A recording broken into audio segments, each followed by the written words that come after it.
Fala, Jordi, tudo bom? Fala, irmãozão, como é que tá? Beleza? Tranquilo.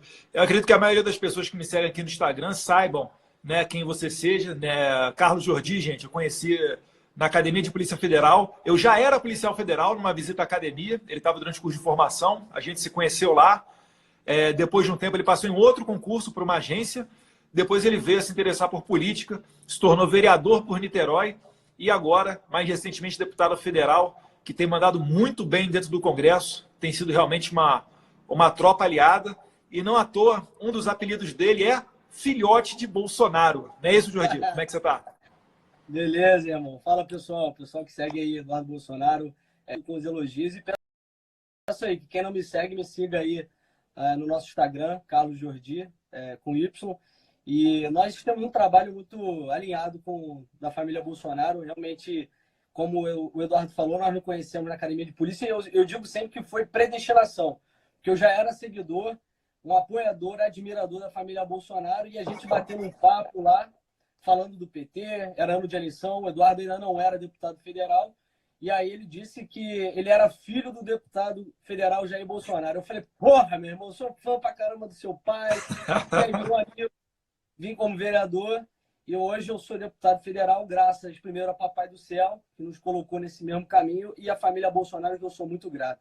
Você tá com essa camisa aqui não, né, cara? Você sempre tá com essa camisa? Né, pô, eu tenho umas três dessas aí, cara. O pessoal do Camisetas Opressoras, mas não, a minha é aquelas que você vai lá nos Estados Unidos e compra um pacote, sabe? Aqui é marca pra caramba, Calvin Klein. Mas lá isso daqui, umas três dessas daqui, deve ser lá, ser uns 15, US$ 20.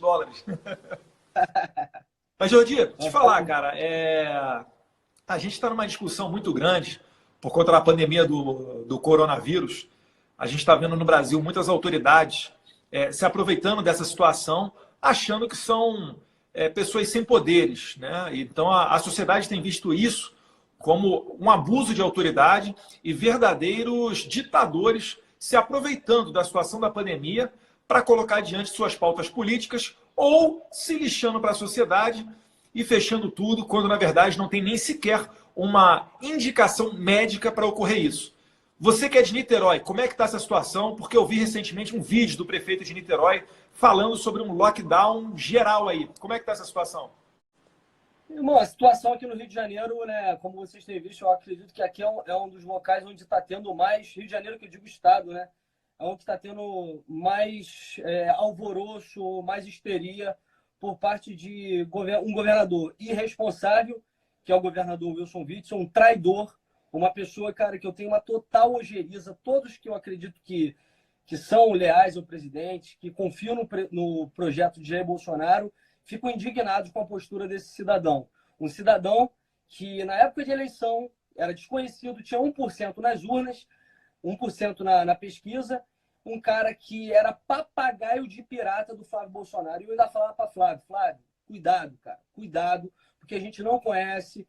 E eu sabia quem era o grupo que estava ali por trás dele, acho que eu não preciso ficar falando para não dar até visibilidade, repercussão para essas pessoas que nós sabemos que estavam por trás dele, que fabricaram esse cara e colaram a imagem do cara no teu pai.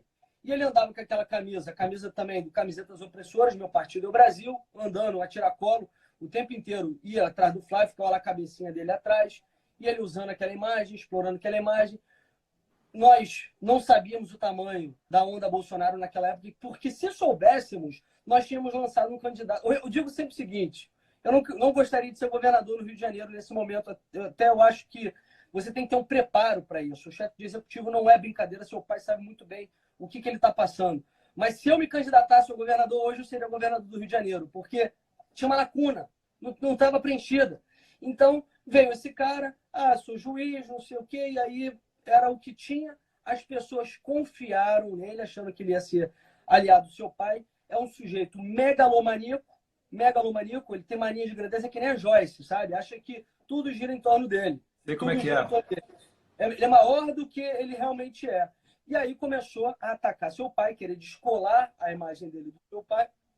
Começou a atacar o seu pai o tempo inteiro, criticando as políticas dele, e aí deu tudo isso que a gente viu lá, né? Aquela questão lá de ter colocado a investigação, teve acesso às investigações da Polícia Civil para poder prejudicar seu pai, e hoje ele faz esse tipo de política suja. em que ele, de forma populista, demagógica, começa a fechar tudo, tudo mesmo, como se nós não dependêssemos do comércio, né? Como se a economia fosse algo estático, que não é. Nós sabemos que ela é dinâmica, o comércio, os trabalhadores, tudo depende disso.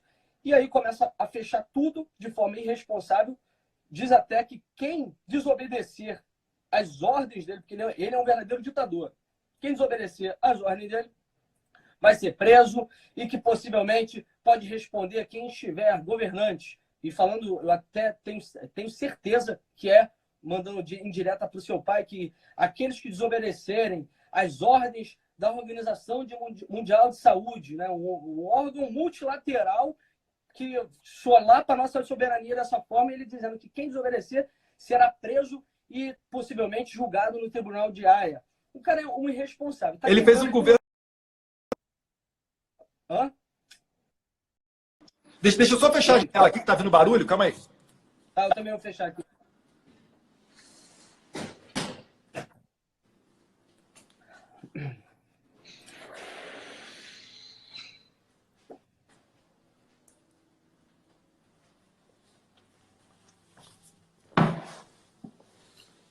Você... Pronto, melhorou um pouquinho aqui. Ele fez um governo, você estava falando? Então, o Olavo, é sempre assim, né, gente? Quando a gente fala alguma coisa contra o sistema vigente, eles sempre fazem chacota de nós, ridicularizam, tentam humilhar.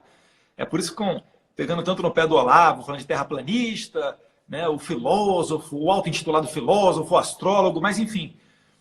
O Olavo ele sempre abriu nossos olhos com relação à formação de um governo global, né? E hoje a gente consegue ver isso aí perfeitamente. O que o Witson falou? Ele falou o seguinte, as recomendações do OMS precisam ser respeitadas. Beleza. Se você for contra as recomendações do OMS, sem entrar no mérito aqui, se você for contra alguma recomendação, para quem que você vai reclamar? A OMS é um órgão multilateral, é um órgão que dá as mesmas diretrizes para diversos países diferentes, né? E aí o Witson depois ele emenda, né? Ele fala do Tribunal Penal Internacional, ou seja, são dois órgãos que estão acima dos países, acima dos estados, que vão dar ordens para todo mundo. Só que você não sabe, muito provavelmente, nem quem é o nome do presidente desses órgãos, né? E essa que é a ideia. A ideia dos globalistas é exatamente essa, é você conseguir fazer um governo super poderoso, né, que não passe por eleições, que não passe pelo crivo dos estados nacionais, dos países. Porque, às vezes, os metacapitalistas, os Jorge Soros da vida, esse pessoal trilhardário, eles colocam dinheiro em campanha, mas perdem a campanha. Dois exemplos notórios são o Jair Bolsonaro e o Trump lá nos Estados Unidos. Então é melhor pegar esse dinheiro e injetar em organismos supranacionais. A gente também... existem outros órgãos de estatura global, eu citei no tweet, eu falei da WWF, no mesmo sentido, né? É óbvio, se quiser dar uma opinião, se quiser colaborar, é bem-vindo, mas a partir de um momento eles começam a colidir com o poder do presidente. A gente falou de alguns organismos internacionais, vamos continuar nessa pegada agora, olhando para as redes sociais. O Twitter derrubou um tweet de um chefe de Estado, dizendo que aquilo ali era inapropriado. O chefe de Estado brasileiro foi legitimado por 58 milhões de votos, né? Como é que pode o Twitter querer cagar regra para o presidente da República, né? Isso daí é um absurdo. E outra coisa, continuam algumas autoridades municipais e estaduais proibindo, por exemplo, o povo de protestar, fazer carreata. Então, repara, e numa carreata fica claro, qualquer um consegue entender que numa carreata o vírus não consegue sair de um carro de um motorista e entrar no carro de outro motorista. Ou seja, uma carreata ela é totalmente segura, ela é inofensiva para a contaminação. Mas eles fazem o quê? Derrubam o Twitter do presidente, proíbem você de fazer carreata, falam para você ficar em casa, senão você vai ser preso. Meus caros, para que existe a Constituição num cenário desse? Onde é que estão as liberdades? Você imagina o Jair Bolsonaro falando o seguinte, quem não estiver em casa, a Polícia Federal vai prender. E eu vou bloquear o Twitter de todo mundo que twittar contra as minhas medidas. Imaginou esse cenário? É bizarro, é bizarro. É verdade, Eduardo. Eduardo, meu áudio tá bom, minha imagem tá boa? Que o pessoal tava reclamando aqui, dizendo que tava baixo, o som tá tudo certinho. Você é feio de qualquer maneira, né, cara? Mas o... Há controvérsias, há controvérsias. Não, zoeira, mas a imagem tá um pouquinho, quase que no mosaico, assim, ela tá, não tá tão definida. Mas dá para Tá, mas dá perceber que para é ouvir? você, dá para perceber que é você. Tá. É conexão de internet isso aí. Beleza. Deixa eu te falar. Realmente, é interessante isso tudo que você falou, porque os organismos multilaterais, eles começam a ter ditames homogêneos para todo mundo. Para um mundo que ele tem, que é muito diverso, uma geografia totalmente diferente, de clima diferente, de populações diferentes, com crenças diferentes, com valores diferentes, e acaba ignorando, solapando as instituições, solapando valores. Então, você acaba fazendo com que ditames que são unilaterais, homogêneos, sejam convencionados para o mundo todo, sem saber se em um local ele vai dar certo, simplesmente porque deu em outro. Então, é realmente uma ditadura global e que acaba ferindo a soberania nacional, ferindo as questões internas de um país. E mais do que isso, você também falou a respeito da proibição, que inclusive o próprio governador também ele emitiu aqui, ele foi até o TJ, na verdade, e fez ali uma reclamação com relação às carreatas. Bom, carreatas, como você mesmo disse, não são aglomerações de pessoas, né? Podem ser aglomerações de carros, mas as pessoas elas estão distantes entre si, você não tem o risco de contágio, não tem. A não ser que alguém do seu carro já estivesse contaminado, contagiado, então você não tem para onde correr. Mas em carreatas não tem esse problema. E aí eles estão entrando na justiça pedindo que sejam proibidas as carreatas. Olha só que ditadura.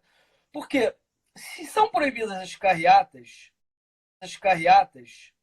e não sabemos ainda o porquê, se é risco de contágio ou porque estão solicitando a abertura do comércio, nesse caso estaria solicitando, digamos, a infração de alguma questão do governo, né? Mas você vê, a própria porra da Marcha da Maconha, ela é autorizada pelos tribunais e que fere o artigo 28, o artigo 33 da Lei 11.343, que é o Estatuto das Drogas, a lei antidrogas. Se você tem uma legislação que ela proíbe o consumo e o comércio de drogas, você fazer apologia ao uso é apologia a crime. Mas eles permitem esse tipo de questão ocorrendo no Brasil. Vários juízes, vários magistrados, ministros do STF, como o próprio Barroso, eles são favoráveis a isso. Mas carreatas pró-governo, carreatas que estão reivindicando o direito de trabalhar, de abrir o comércio, para que o comércio não quebre mais, isso aí é proibido. E é muito triste, cara, porque o que eu estou vendo aqui em Niterói, cara, eu vejo, mais em Niterói, obviamente, mas eu recebo inúmeras mensagens de pessoas do estado do Rio todo, pessoas pelo Instagram, a verdade do Brasil todo. Imagina até você, né? Eu sou pequenininho no Instagram, tenho cento e poucos mil, 140 mil, você tem 3 milhões, deve receber inúmeras mensagens, as pessoas falando comigo, cara, que tipo, o comércio deles está quebrando, empresários falando, cara, que está liquidando o patrimônio deles para poder pagar funcionário e não mandar embora. Os caras desesperados, relatos de pessoas que estão cometendo suicídio. E óbvio que a gente tem que ter uma prudência. Ninguém quer que você saia lambendo corrimão de ônibus, de escada. A gente tem que ter prudência realmente, tomar todos os cuidados de álcool gel 70, manter uma certa distância, fazer a questão do isolamento vertical, pessoas idosas. Eu, por exemplo, meus pais, cara, eu estou ficando aqui direto na casa deles, aqui no Rio, porque são mais velhos, eu acabo tendo que ficar com mais contato com eles, eu não deixo eles saírem de casa. Então é essa que tem que ser a postura. Agora, fechar comércio da forma que está se fazendo, cara, as pessoas não poderem estar fazendo transações voluntárias, às vezes você está querendo até comprar alguma coisa e não consegue. Mas o vendedor, o empresário que mantém ali o seu ganha-pão e o ganha-pão dos seus empregados, eles estão sendo impossibilitados com isso, as pessoas estão quebrando. E aí o governador Wilson Witzel, ele tem feito isso, o que ele está fazendo? Cara, esse cara, eu sempre digo, é um canalha. Ele está fechando tudo, a porra toda, tocando o terror na porra toda, e aí ele fica bem aí com a parte da mídia, que a mídia televisiva, sobretudo o Grupo Globo. O pessoal está cheio de reserva aí, de dinheiro e de alimento. Exatamente, exatamente. E atacando o governo, dizendo que o isolamento tem que ser assim mesmo, que fica em casa, um monte de atriz e ator global, de jornalista, dizendo para ficar em casa, mas eles estão ganhando deles, estão bem alimentados, estão tranquilos. E aí ficam endossando o pensamento do governador de que realmente tem que ficar em casa. Só que aí a fatura chega para quem? A fatura chega para o governo federal. A fatura chega para um governo que fez um planejamento com a reforma da Previdência para economizar. Antes era 1 trilhão, e aí ficou menos, ficou em torno de 800 bilhões. Nessa crise agora a gente vai gastar tudo. Nessa crise agora, mas o governo não tem fugido à sua competência, ao seu dever, já se colocou à disposição com políticas muito competentes e responsáveis para poder estar atenuando um pouco os efeitos dessa crise. Vai injetar aí em torno de 800 bilhões, que seriam o que seria economizado em 10 anos de reforma da Previdência. Aí o governador Wilson Witzel fica falando, sabe o quê? Não, porque olha só, nós estamos fazendo o nosso papel e tal, mas não dá para ficar mantendo mais por tanto tempo a economia aqui parada, porque aí o pega governo federal não dá dinheiro para gente. É aquela história assim, ó, mamãe, botei fogo em casa, o que eu faço? Manda extintor e água para mim, senão a culpa é sua. Entendeu? É tipo isso. É isso aí. Essa aí é a narrativa que eles querem construir. Mas, Jordi, muito bem lembrado, né? As passeatas totalmente ilegais, elas, por vezes, elas são autorizadas pelas autoridades judiciais. Você citou a da Marcha da Maconha, mas vai lembrar da Marcha das Vadias também. Essas daí que, em bom português, pegam imagens sacras, né? Imagens de santos, e introduzem no ânus, no meio do público, sabe? Ficam nus em público, introduz no ânus, fala que aquilo ali é protesto, é arte, e tudo bem, né? Dane-se a liberdade religiosa, dane-se o artigo 5º da Constituição. É inacreditável. E graças a Deus que o Bolsonaro é presidente. Porque se o Haddad fosse o presidente, sabe quem seria o ministro da Saúde? Talvez uma pessoa do naipe do senador, por exemplo, Humberto Costa lá, o famoso vampirão, né? O cara que está na Odebrecht, o cara que tem... bosta. Hã? Um certo bosta. É, o cara que tem... Ele já tem 3 escândalos de corrupção nas costas lá, para até pedir música no Fantástico, né, de tanta corrupção que esse cara tem. Ele não admite que se fale isso para ele lá na CPMI das fake news, mas a gente fala lá e fala aqui também, né, porque a gente não está muito preocupado com a opinião dele. Né? E realmente, Jorge, é impressionante como é que a gente chega nesse tipo de coisa, nesse nível de coisa. Né?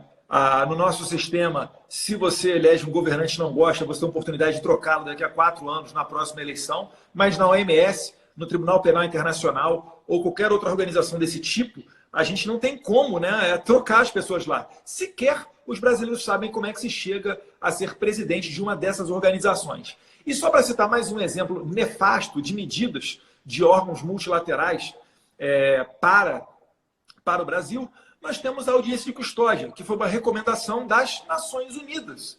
E foi através do CNJ instrumentalizada aqui no Brasil. O que é audiência de custódia? Em bom português, audiência de custódia é o seguinte: o cara foi preso em flagrante, talvez ele estará na rua daqui a 24 horas e talvez o policial que o prendeu em flagrante estará respondendo um processo administrativo ou preso, a depender, né, da denúncia que aquele bandido venha a fazer contra o policial. Então é esse tipo de coisa que a gente não quer que aconteça. É por isso que o Trump saiu lá se não me engano, foi da Unesco, né, junto com o Benjamin Netanyahu lá de Israel. É por isso que esse tipo de coisa acontece. As organizações das Nações Unidas, elas nasceram após a Segunda Guerra Mundial como um órgão para haver um diálogo permanente e para evitar outras guerras. Hoje em dia, o que acontece? Existem ramificações dela na saúde, existem ramificações em outras áreas, e agora eles estão querendo legislar e impor aos países as pautas deles, que não necessariamente convergem com as pautas dos brasileiros. Então a gente tem que ter muita serenidade nesse momento e abrir os olhos para esse tipo de coisa. Outra coisa também, Jordi, não sei se você quer falar uma coisa, não. Então, foi bom você ter falado aí da questão dos órgãos multilaterais, da ONU e tal, e suas pautas que são colocadas como se fosse uma ditadura mesmo para os países, e sobretudo os países, né, em desenvolvimento, né, como muitas vezes até em condicionantes para determinadas questões, como empréstimos, e até mesmo certos tratados que são assinados. A ONU é um órgão multilateral que ela vem a todo momento tentando implementar o aborto em diversos países. Isso é fato. A ONU ela tem muita influência de não governamentais ligadas às feministas. E aqui no Brasil, você também falou do Humberto Costa.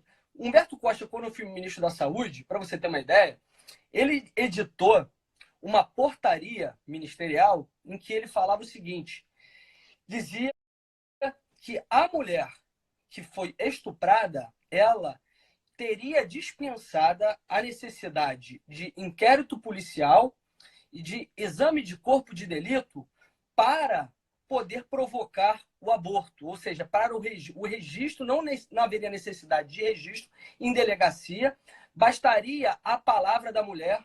Ele dizia que a palavra da mulher tinha presunção de veracidade absoluta para que pudesse fazer o aborto. Ou seja, como eles não conseguem, através de questões legislativas, proposições legislativas, legalizar o aborto, porque a maioria majoritária da população é conservadora, são conservadores culturais, não conservadores políticos. Temos que fazer uma grande diferenciação disso, porque o conservador político ele entende detidamente quais são os fundamentos para ser contrário ou a favor de determinada questão, porque ele sabe como aquilo impacta na sua vida. O conservador cultural é o brasileiro comum, que, por exemplo, até já votou no PT. O tiozão do Ceará, que já votou no Lula, mas ele não quer que ensine ideologia de gênero para o seu filho no colégio, ou ele é a favor do armamento da população para poder proteger a sua família. O brasileiro, em sua maioria esmagadora, ele é conservador.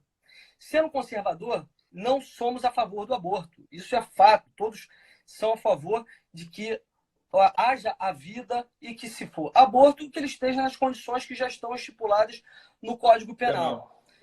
Então, eles querem, aos poucos, fazer mutações psíquicas e mutações legislativas, mutações em certos instrumentos que nós temos aqui no Brasil para fazer um aborto velado. E era isso que o Humberto Costa, como ministro da Saúde, tentou fazer no Brasil. Então, foi só um adendo à sua afirmação aí, na verdade, essa possibilidade que você levantou, se hoje o Haddad fosse o presidente, termos o Humberto Costa como ministro da Saúde. E agradecer a Deus por não ter deixado que essa catástrofe acontecesse no Brasil.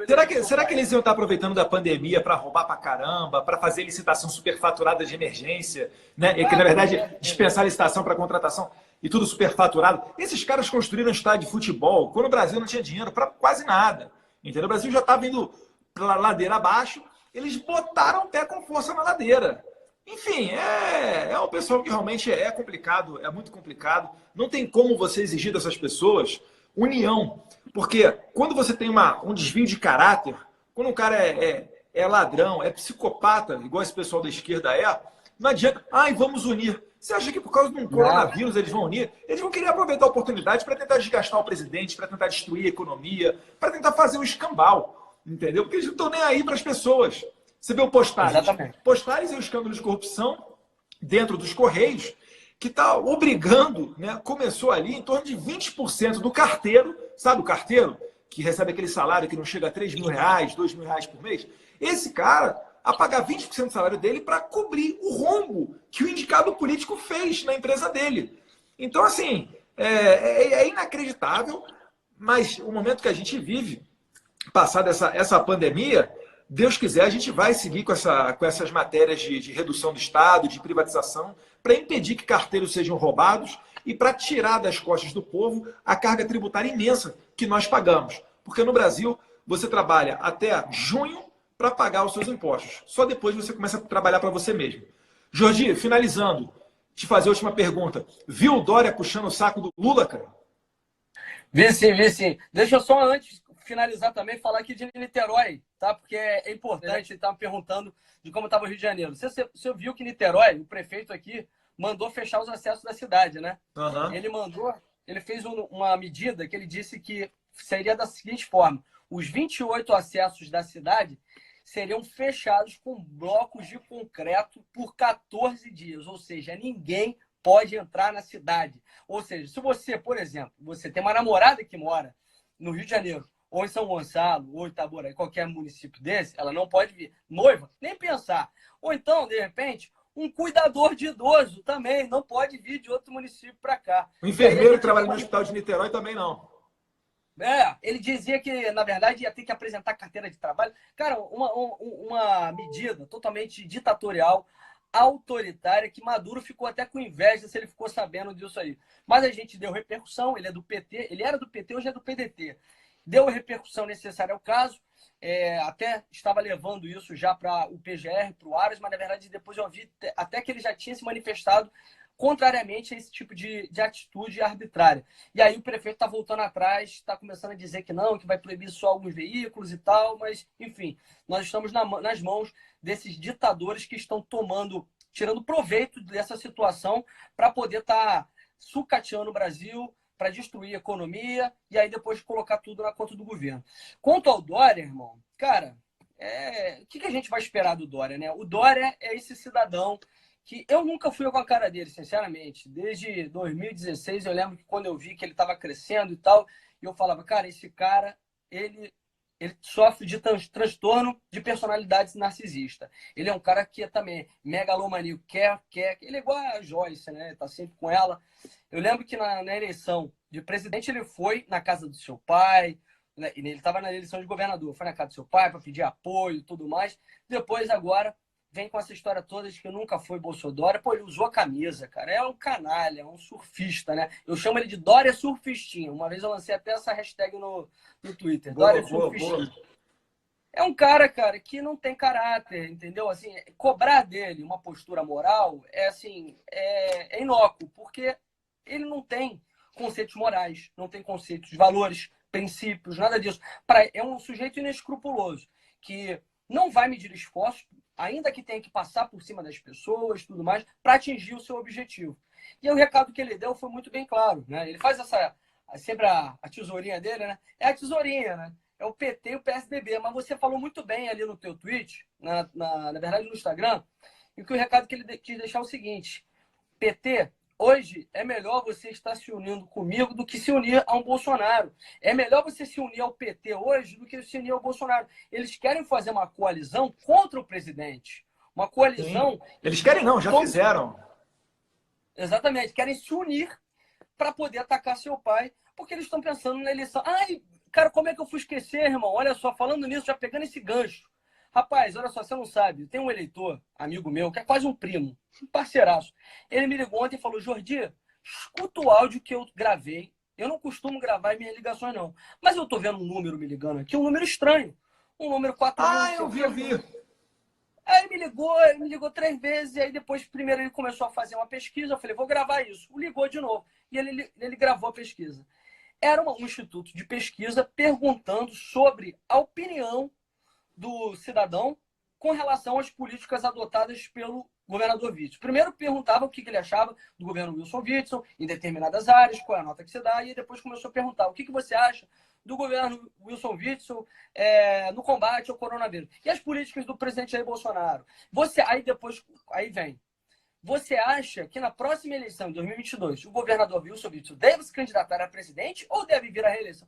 Olha que canalice, meu irmão. Em pleno combate ao coronavírus, em que eles falam que é uma medida extrema que está sendo adotada para combater, estão preocupados com vidas, temos que salvar vidas, os empregos, a economia a gente recupera depois, morto não sobrevive, e eles estão fazendo campanha presidencial. Cara, é uma politicagem suja.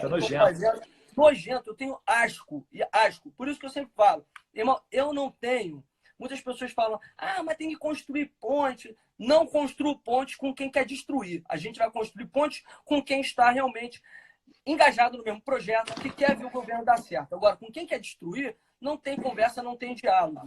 Vai ter que aceitar. Se não aceitar, meu irmão, espera a reeleição, espera 2022 e vamos testar nas urnas novamente. Porque, até o momento, o presidente Jair Bolsonaro tem se desdobrado, tem feito um bom governo e nós vamos manter a sua base aí leal a ele para que ele consiga implementar as mudanças que o eleitor pediu.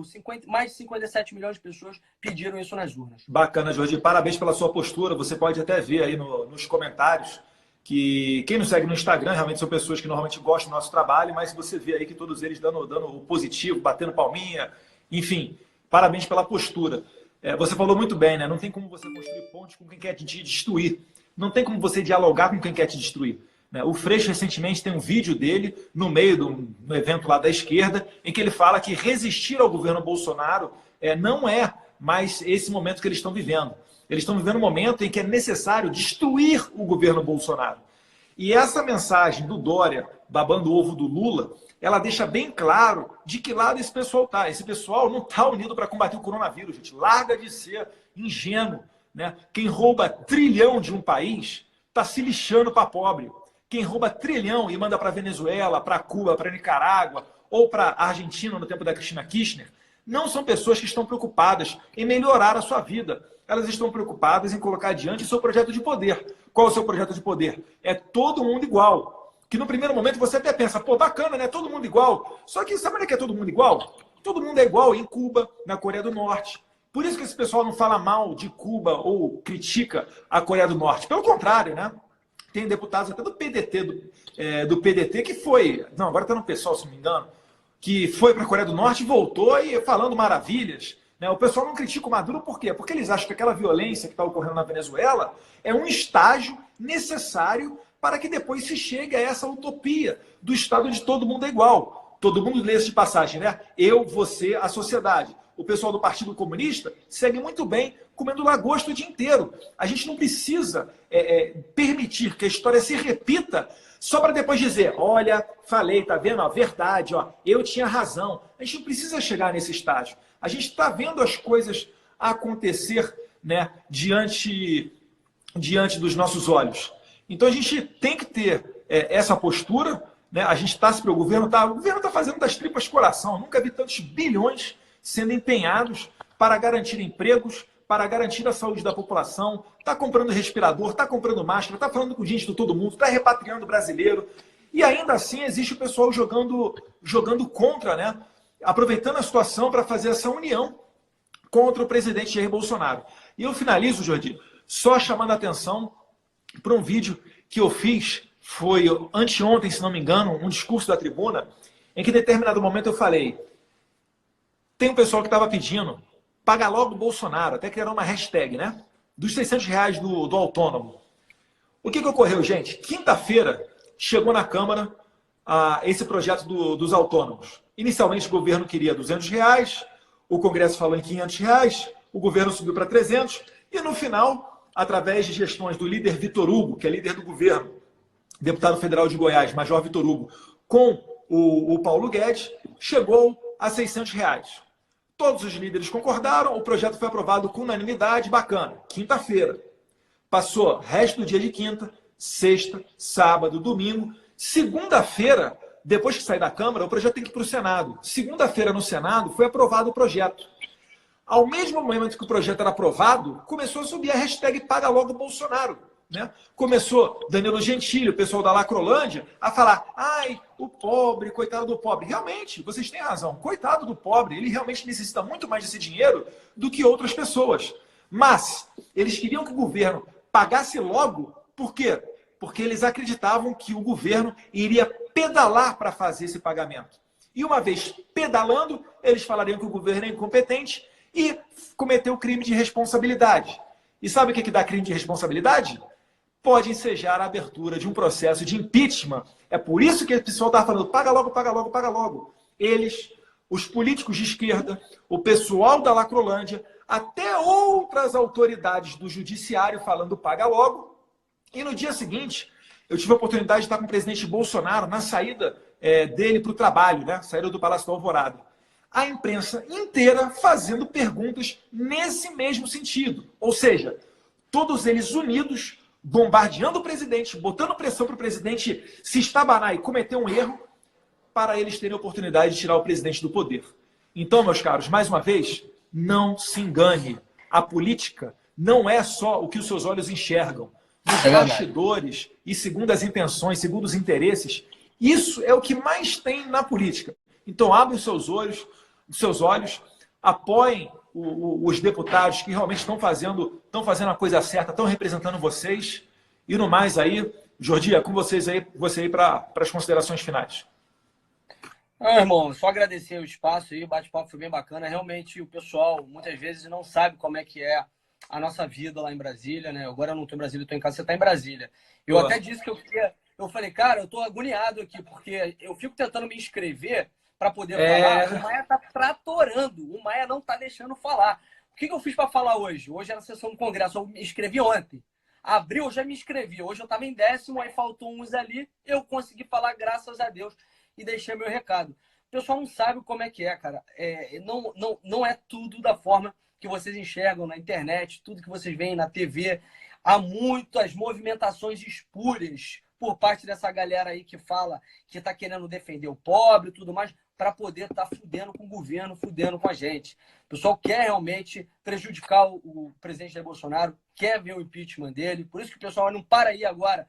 E por mais que ele esteja fazendo tudo certo, eles ficam incentivando, panelaço, eles estão... Cara, o pessoal está adorando esse momento. Eles querem ver o Brasil morto mesmo, com pessoas mortas, com a economia, os frangalhos, para tudo colocar na conta do presidente e depois ter uma justificativa para um pedido de impeachment. Mas nós que somos os deputados leais ao presidente, eu digo sempre, cara, fico com muita tranquilidade para falar isso, sem querer me gabar. Eu sou leal até ao presidente Jair Bolsonaro porque eu acredito no projeto dele, eu sei muito bem quem eu sou e onde eu cheguei, eu dou graças a Deus a isso. E eu sei que eu cheguei aqui graças a Deus e também a família Bolsonaro. E eu acredito muito nesse projeto. Muitos podem ter desembarcado, muitos não. Graças a Deus são os elos fracos que a gente conseguiu. Tá me vendo agora? Graças a Deus são os elos fracos que foram rompidos, tá? Antes da gente ter alguma decepção mais para o futuro. Então, tenha certeza que teu pai tem uma base fiel. Não precisamos de muitos, mas precisamos nós de união. E vamos seguir assim até o fim. E precisamos só da união do povo, porque nós não temos nada, né? Diferente de outros governos, nós não temos o presidencialismo de coalizão, não adotamos essas práticas, temos só o povo ao nosso lado. Então pedimos aí que sempre nos apoie e vamos pedir o fundo eleitoral para o combate ao coronavírus. O Maia está deixando passar esse batido. Nós temos que incentivar o PL 649 do Sanders. Pô, o Daniel Silveira tá me ligando aqui, cara. 649, que é um dos projetos que eu sou coautor, que é do Sanderson, e 663 da Carla, que eu acredito que você também seja. Pessoal, muito obrigado aí, tá, por continuar nos apoiando. Vocês são o nosso combustível, a nossa motivação. E me segue aí no Instagram e nas outras redes aí, que a gente precisa do apoio de vocês. E, Eduardo, sabe que, meu irmão, lealdade sempre. Valeu, Jorginho. Obrigado pela força, um abração. Um abraço para todo mundo, todos os papas goiabas aí da terra de Araribóia. Essa terra que quem está no Rio é só cruzar a poça que chega lá. Através da ponte, né? Da nossa ponte Médici, né? Pode, não, Costa Silva, Costa Silva. Não, pode Silva, Costa Silva. Valeu, Jorginho. Abração. Valeu, irmão. Tamo junto. Fica com Tchau, Deus. tchau. Tá aí, pessoal. A gente bateu um papo aí com o Carlos Jordi. Se puder, segue ele nas redes sociais. Ele falou de uma questão interessante ali no final, né? Do fundão eleitoral. Existem vários projetos de lei na casa em que se houver um acordo entre os líderes, eles podem ser votados. Mas, infelizmente, os líderes não parecem que não estão tão sensíveis a reverter o fundão eleitoral para o combate ao coronavírus. Eu mesmo fiz um projeto falando de reverter toda a chamada verba de gabinete, que tecnicamente chama-se verba indenizatória. É aquela verba que o deputado usa para exercer o mandato parlamentar, por exemplo, para pagar avião, para voltar para o seu estado, para a sua base. Como a gente não está viajando de avião, e normalmente é o maior gasto de um deputado, essas passagens aéreas, pegar esse dinheiro que está acumulado nos cofres da Câmara e colocar ele no Fundo Nacional de Saúde, ou permitir que o deputado possa fazer uma emenda de próprio punho para um hospital da sua cidade que esteja precisando nesse momento tão crítico. Então, a Carla Zambelli especificamente tem um projeto para pegar o fundão eleitoral e mandar para o Fundo Nacional de Saúde para combater o coronavírus. O meu projeto fala mais ou menos no mesmo sentido, ainda permite a possibilidade do deputado mandar direto para a Santa Casa, o que pula um pouco da burocracia existente dentro da administração pública federal. O outro projeto que eu acabei de falar, para reverter parte da verba indenizatória, quer dizer, toda a verba indenizatória acumulada, mais 70% dos próximos 4 meses, reverter isso para o combate ao coronavírus. E existem várias outras, né? Conversando com deputados nos bastidores, uma boa parte deles já é favorável de dar o exemplo, ter moral e cortar uma parte do salário, colocar diante um projeto desse, que a gente sabe que o impacto financeiro dele não vai ser tão grande, né? Não vai ser um número tão grande para você destinar no combate ao coronavírus. Mas é um pouquinho de moral, sabe? Pelo menos que a gente comece a discutir essas medidas. Porque se chegar a um ponto em que não houver mais dinheiro de tributo entrando para que o Tesouro pague o salário do pessoal, a gente espera que esse ponto não chegue, mas se chegar a esse ponto, aí vai ser feio, porque a sociedade vai estar pressionando muito forte para que a gente tome medidas nesse sentido. Então vamos fazer, eu sou favorável de que a gente faça um corte de algum porcento, óbvio, não vai ser 100%, mas de alguma coisa, começando por nós, para dar o exemplo, e depois, se Deus quiser, um efeito em cascata. Já que quando sobe o salário de um poder, há um efeito em cascata subindo para os outros poderes, por que não, no momento desse, de redução salarial, isso aí não possa ser em cascata para os outros? Né? Essa é a opinião do deputado federal Eduardo Bolsonaro. Favor, não confundir com a opinião de qualquer outra autoridade. E é o que eu tenho escutado nos bastidores ali na Câmara dos Deputados. Então a gente está junto com vocês, a gente está acompanhando as medidas que estão sendo tomadas. Existem muitas autoridades que estão colaborando sim, tá? Prefeitos, governadores. Às vezes eles não falam o nome do presidente Bolsonaro, mas tomam atitudes coerentes. E o que interessa é que isso chegue lá na população, pouco importa quem seja o pai da criança. E é isso daí, pessoal. Essa é a nossa maneira de contribuir. A gente engole muito sapo, em que pese quando a gente engolir sapo, grandes veículos de comunicação não mostrem isso, mas a gente está fazendo a nossa parte para evitar entrar em atrito, evitar entrar em polêmica, para que realmente a gente tenha a concentração das nossas energias no combate ao coronavírus. Beleza? Um abraço, pessoal. Fiquem com Deus e até a próxima live, que a gente vai seguir fazendo live com outras autoridades aqui de Brasília, mostrando um pouquinho da situação em cada cidade, em cada estado do Brasil. Fiquem com Deus.